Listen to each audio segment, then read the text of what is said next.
Hi everyone, I'm Joanna Penn from thecreativepenn.com, and today I'm here with Colin Falconer. Hi Colin. Hi, Jan.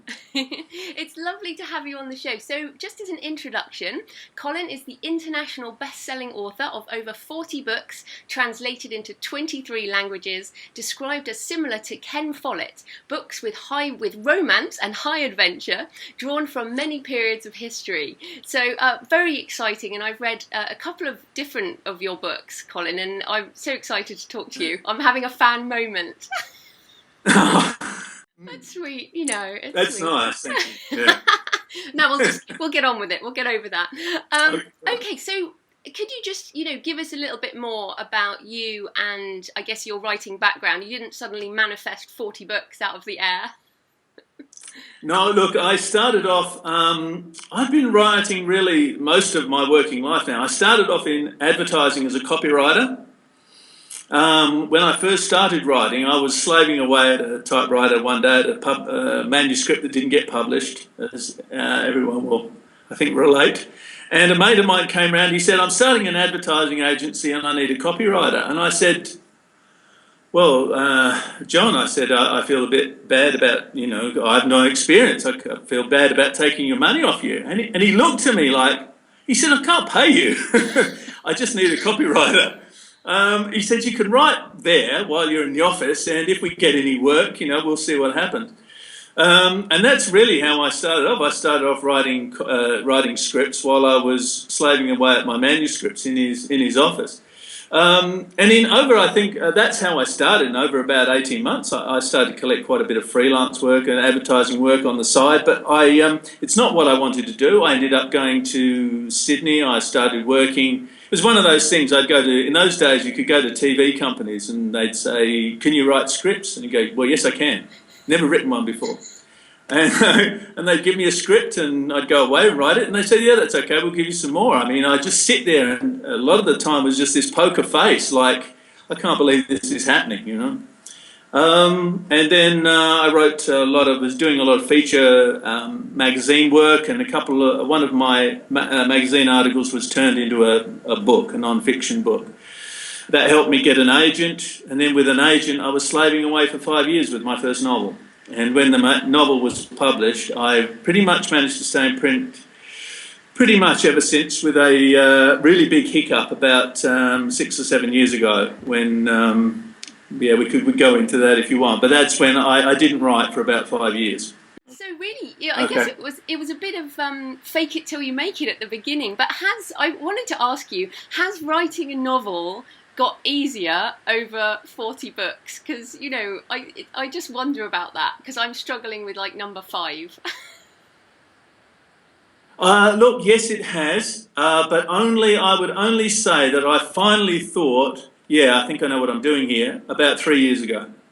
And so it was faking it till you make it for almost all my writing life. I just thought, how am I going to, it was just, but about 3 years ago I thought, yeah, I've got this. I think I know what I'm doing, finally.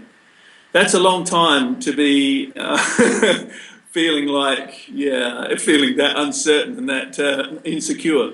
Mm. Wow, thank you for sharing that, because that makes everyone feel a lot better.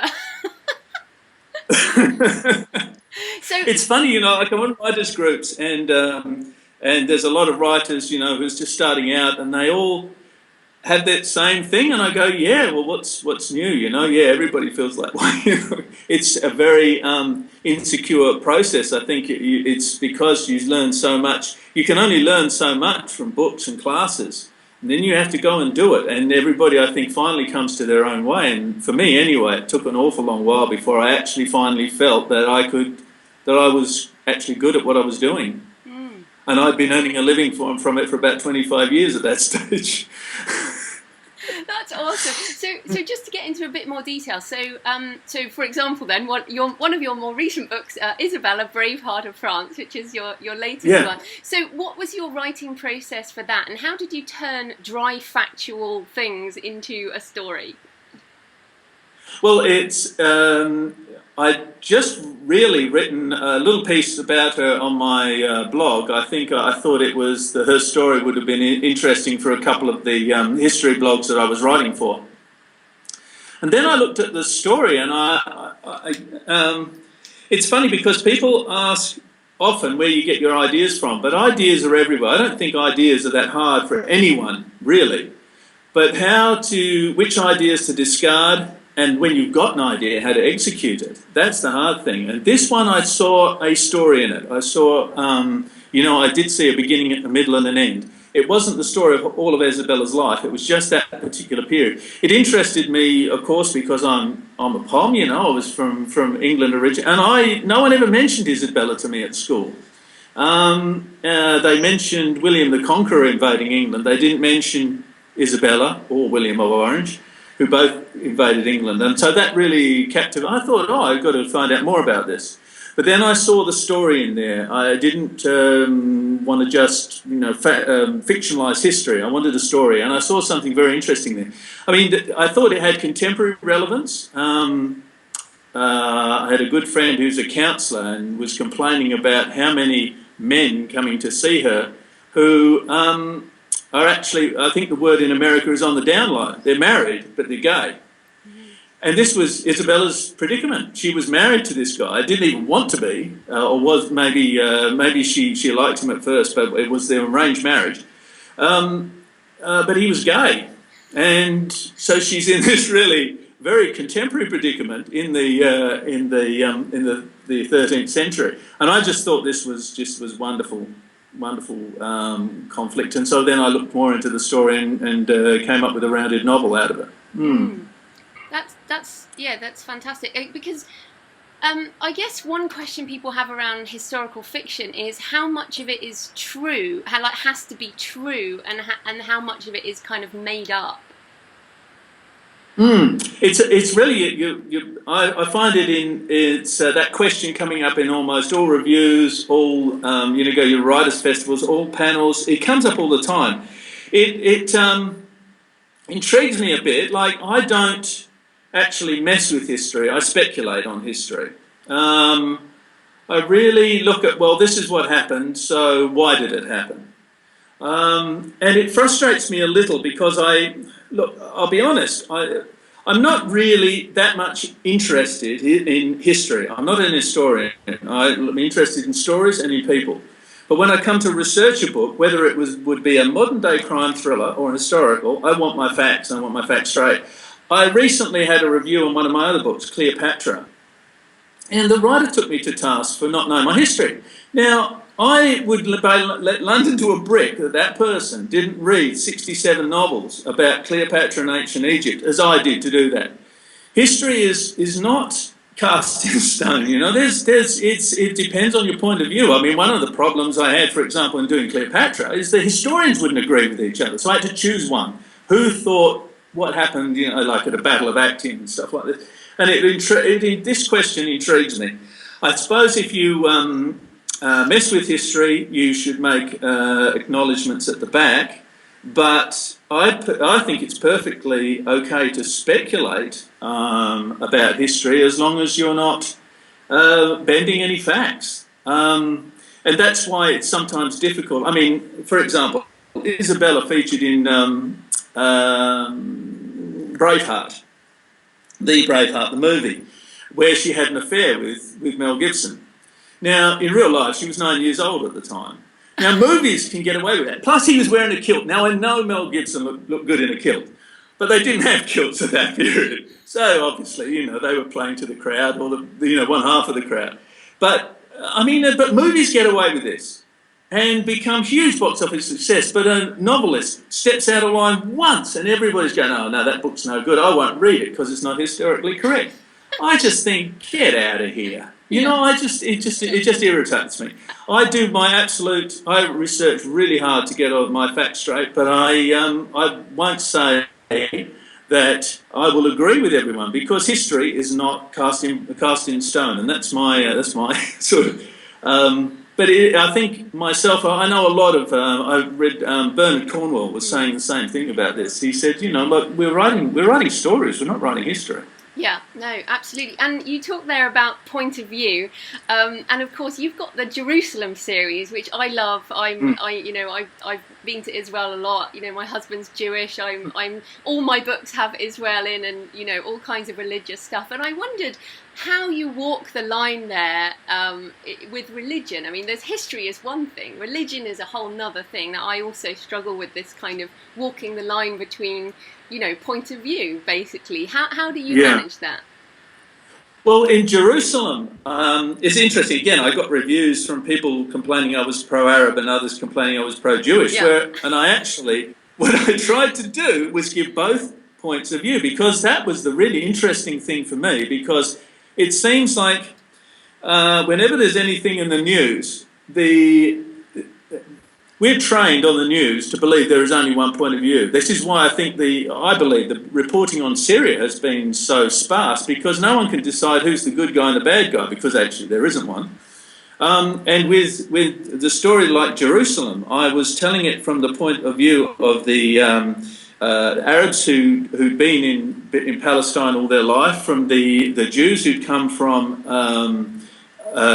Germany, escaping the Holocaust, the Jews who'd been there before, the Zionists who'd been sold this, but the rich Arabs had sold them this land, which is something I didn't know. The rich Arabs sold them this land, thinking it was a huge joke that they put one over on the Jews because this land was. But of course, the Jews came there with all the modern farming techniques and actually turned these deserts into productive arable land. So there's all these different points of view, and that to me is more intriguing than taking a hard line on religion. Myself, I'm not religious in any way.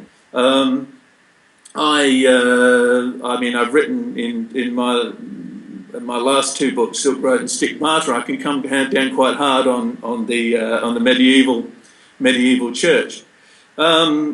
So I don't have a position to come from, so I don't feel conflicted about it. I look at it from the point of view of the people that the religion affects and how it affects them, and that to me is where the story lies. So I don't struggle with that too much. No, that's great to hear, and it's your series and also James Michener's The Source. They're kind of model. I would love to write a kind of epic like that one day. So it's one of my aims to do that. But I also wanted to ask you about. It's funny if I can just interrupt you there. So when I did write it, originally it came out as with Hodders in the UK as. The original was a paperback, and I wrote this epic. And my editor rang me up, and he said, "Look," he said, "I've got your manuscript." I said, "You good?" He said, "It's 1,100 pages long." I said, "Yeah, it's great, isn't it?" He said, "No, it's not."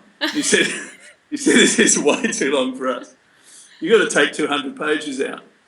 I said, "Well, I can't take 200. It's all perfect, as precious writers do. This is all perfect as it is." He said, "Well, I'm sorry." He said, "You got to get down to 900 pages."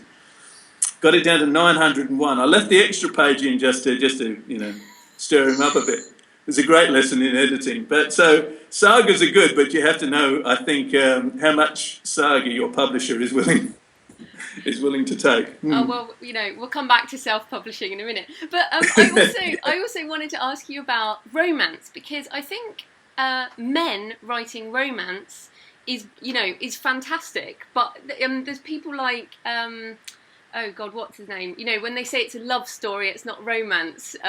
When men write romance, it's called a love story, and when women write, it's called romance. What do you think about this whole gender issue with romance? Is there one at all, or is it just fake? Oh,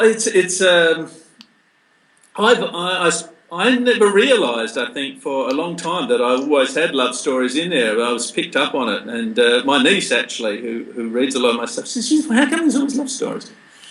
I think, for me anyway, I think we learn more through who we love and how we love them, and maybe how we lose them, than anything else. So I don't see how you can avoid it.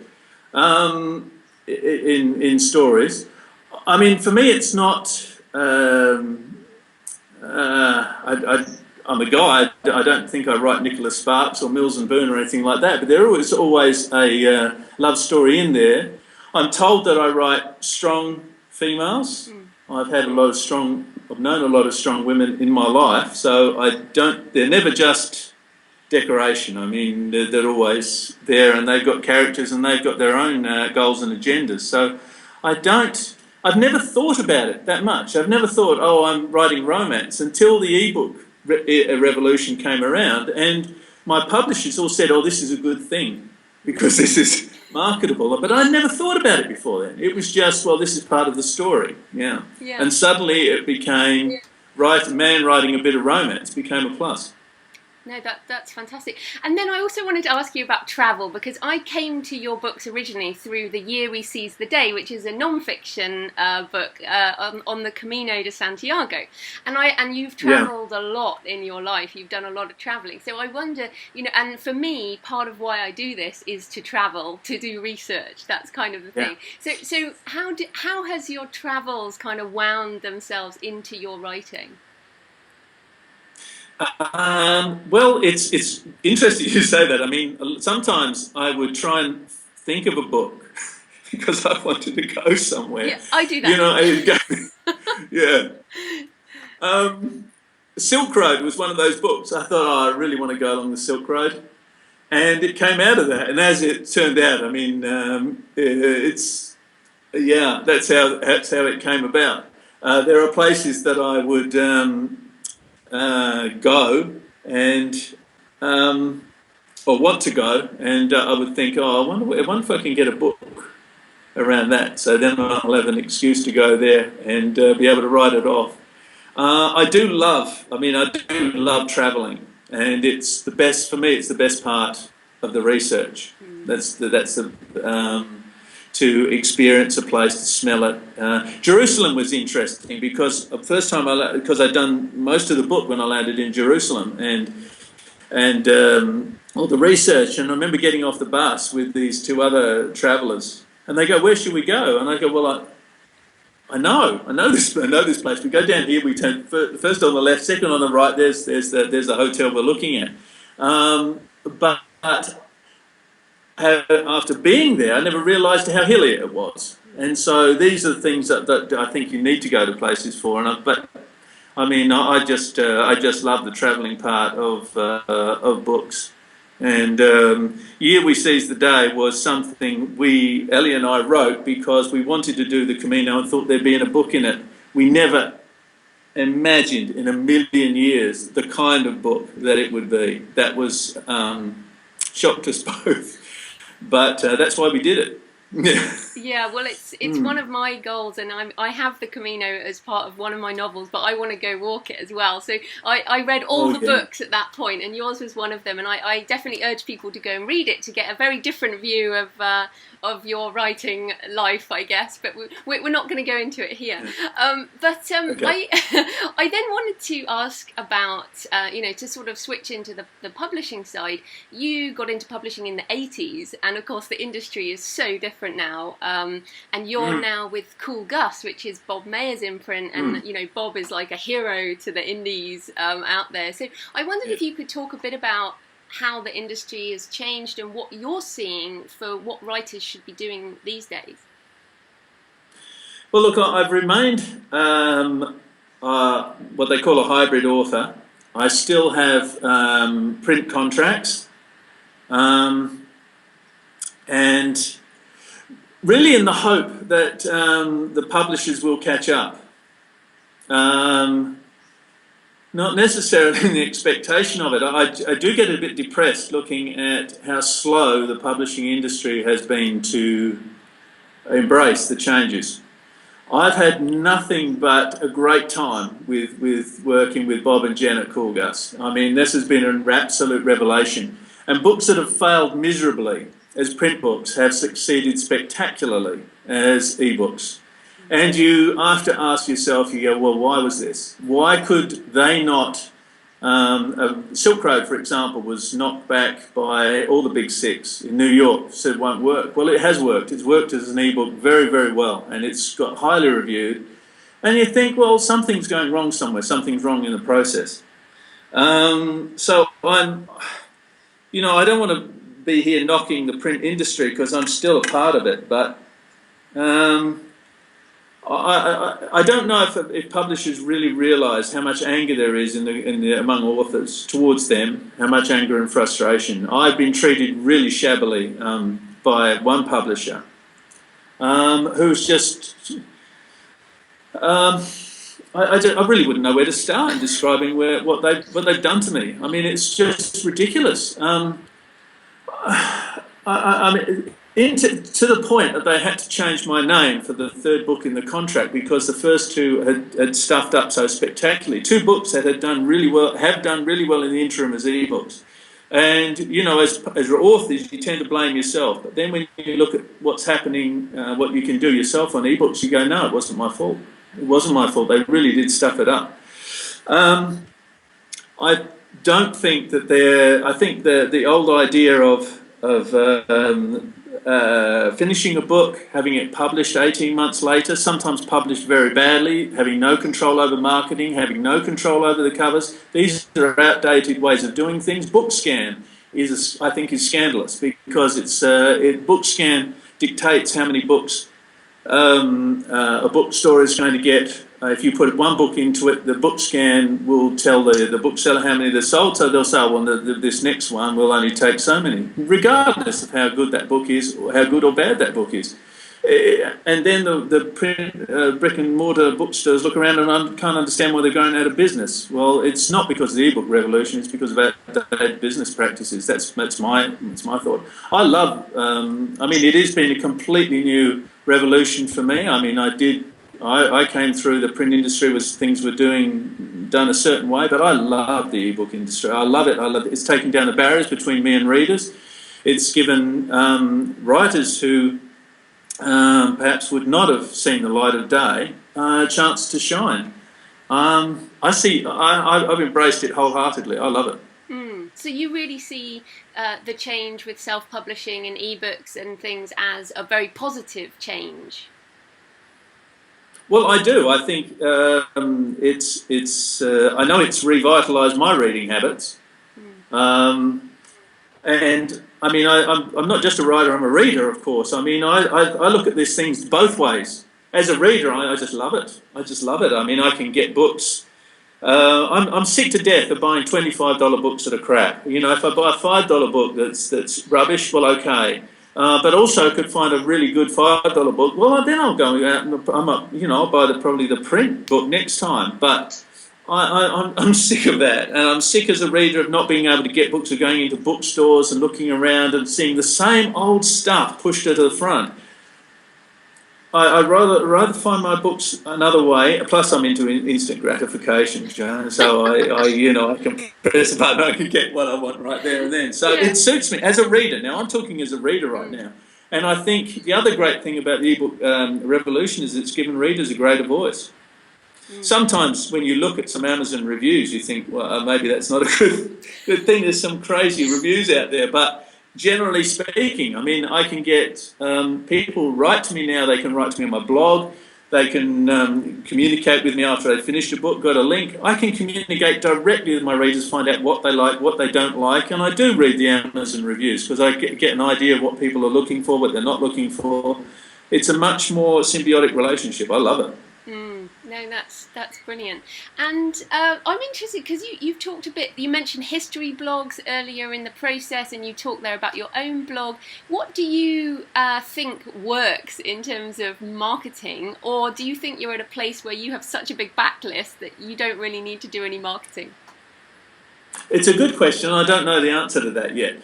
I don't know whether the blog is going to help me in marketing. I think Cool Gus have done a very good job in marketing me just using my backlist. But I'm still fascinated with blogs and perhaps what they can do. It hasn't worked for me as far as marketing so far, but it has given me a lot of contacts with people who read my books, and I love that. So I've kept the blog. Whether it will be a marketing tool or not, I really don't know. I've just kept my options open on it. But I mean, you just don't know what's going to happen. I mean, in the future, maybe there won't, we don't, none of us know now what's going to happen in the future. Maybe there won't be an Amazon or a Kobo, and maybe one day we'll have to sell us. I've gone to the point, I have my own own website now. I bought my own site and own it all. And for a writer, I don't know whether it's too much or it's not. One day it's going to be right. But we're still going through the revolution. I mean, the revolution isn't far from finished yet. They're still chopping off heads down in the square. I totally agree. And I said this, I met up with an editor the other day and I said to her, we really are, we're toddling in this. The Kindle, when I lived in Australia, it was when the Kindle came out. It was less than 5 years ago the Kindle arrived in Australia. And actually, just on Australia, because of course you're there now and I used to live there, and I became a total fan of ebooks because of the price of print in Australia is utterly ridiculous. So what do you see happening in the Australian market right now? Is Kindle winning, or iPad, or what's happening with the Australian industry? Look, I haven't, because I've been away a year, I've only just got back, it's hard to gauge. Before I left, it seemed that no one had really they sort of thought of the Kindle and ebooks as that American thing. But it seems Australia is sort of, with anything that happens, Australia just takes a little while to catch up on these things. It still seems to me that a lot of people have their head in the sand around ebooks. It is been a bit slow to catch up, but there's certainly some. I know there's a lot of interesting authors coming out of Australia. I know that. I read this great book recently by a girl called Fabel Parrott, and then of course R.L. Steadman's, another Australian. There's a few good authors coming out here and who are looking and gaining ground in the ebook market. Yeah. And what about your books? Because of course you write a lot of the historical stuff, and you've done countries kind of all over the world. Do you find that the series that you write about a country sell better in that country? Like, have you seen any kind of demographics around the topics of the book and where they sell? Yes. Look, I've really always done well in Eastern Europe. Ridiculously so. I mean. It's kind of weird, actually, when I go to these small East European countries. It's almost like being a rock star in some of them, and then you come back here and I'm just me again, But it's kind of weird. They have really done. I think because of books like Harem, which were based in, which was about Suleiman the Magnificent, but that sold fantastically all around Eastern Europe. And because I've written a bit about Eastern Europe, I found a real, that's really always been a good, and it's kind of surreal, really, it's really kind of surreal when you go to, I was invited to the Serbian Book Festival at the end of last year, and as I was coming out, leaving to get on the plane, the security guard came up to me and she said, "You're Colin Falconer." I said, "Yes, I am. Step aside, please." I mean, she had the gun, the whole thing, and big. Oh, I thought, oh God, they found out about the drugs in my youth. Anyway, they took me to this one side, and she said, "Can you sign my book for me?" I said, "What book?" She said, "You've just been at the festival, Anastasia." She said, "Stay there." She held up the plane while she ran back to the team to get a copy of it, and I signed the book. Got on the plane, landed in Heathrow, and it was back to get over there, going up there. It is kind of surreal when those things happen, and I know it's true for a lot of writers. You just suddenly, for some reason, find a little, some book just really sparks. But like Harem, for instance, was fantastic in Germany, just sold 180,000 or something in its first couple of years there. Didn't do anything in the UK, didn't do anything in Australia. Didn't move in America when it came out in print. So it is very strange. Some countries, you write about something, Aztec went berserk in Mexico, but I had no idea about it till I got there. So, yeah, it's kind of strange. And it's brilliant you say that, because I'm on this massive kind of trip at the moment telling people to think about, you can't just think it's about the US and the UK. It's about the rest of the world, and exactly what you're saying. And Germany right now, just in the news yesterday, the top 10 books in Germany, ebooks, are all self-published. So it's totally the right time to get into these other markets. So yeah, and you never know what's going to happen. So it's so good to hear that. So just a final question. So you've got all these years of experience and you've shared so much, but for those of us who are looking to have this kind of long-term writing career, is there anything specific that you've learnt that will help us for the long term? I think I would not, if I was starting off again, I would have I wouldn't have diversified as much as I have. I don't know, I think I was on some sort of trip of trying to prove something, look, I can do this, look, I can do this. Bad move. I should have stuck to one genre. I know that I would have been, if you look at the really, really top authors, there's not very many of them who've diversified. Being a one-trick pony is really not a bad choice. That was a bad choice for me, which I'm still learning on stuff. One of the things about the ebook revolution is teaching us about author branding, things that Ernest Hemingway understood years ago, but we ignored that part of his talents. That would be certainly one thing. I think being a bit more cautious about rights. I got back to rights to most of my books, and really, publishers may seem like your friend when they come along to make you an offer, but they're not necessarily. I would be very cautious in these days. I've done much better with some of my books going through Cool Gus and going through ebooks than I have as print. And I think it's something, I'm sure you've been saying this, you've got to, these days it's worth taking a really good look at it instead of being seduced by there was a way of doing things. And again, I'm not trying to knock publishers or all publishers, but these days you have to have a really hard look. I think, it was Hugh Howey, I think, who sold his print rights but wouldn't sell his ebook rights. These days it's worth thinking about a lot of things. When you actually sign on the dotted line, think about what you're selling. Because publishers, my publisher just last year offered me on a book a ridiculously small amount of money for world rights. Now, I'll never get those rights back, and they want world rights for a stupid amount of money, and I think this is insulting, so I went away and did something much better myself with it. So I think that would be the other thing I would be looking at. I think there's a lot of good information out on the net, like on your site, John. There's really good information, and I think there's a lot that you can learn that it wasn't possible to learn when I was starting out. Brilliant. Well, thank you so much, Colin. So tell people where they can find you and your books online. Well, look, if they go, it's colinfalconer.org, O-R-G, so that's where I am now. I just switched over a few days ago. That's got all of my books are there. There's links to all of my books and what they are and bits about me. And I on my blog, I have quite a bit of fun on my blog too. There's stuff there I think people just maybe hopefully enjoy reading. So that's all there. Brilliant. Well, thanks so much for your time, Colin. Thank you. It's been an absolute pleasure. Thank you for having me.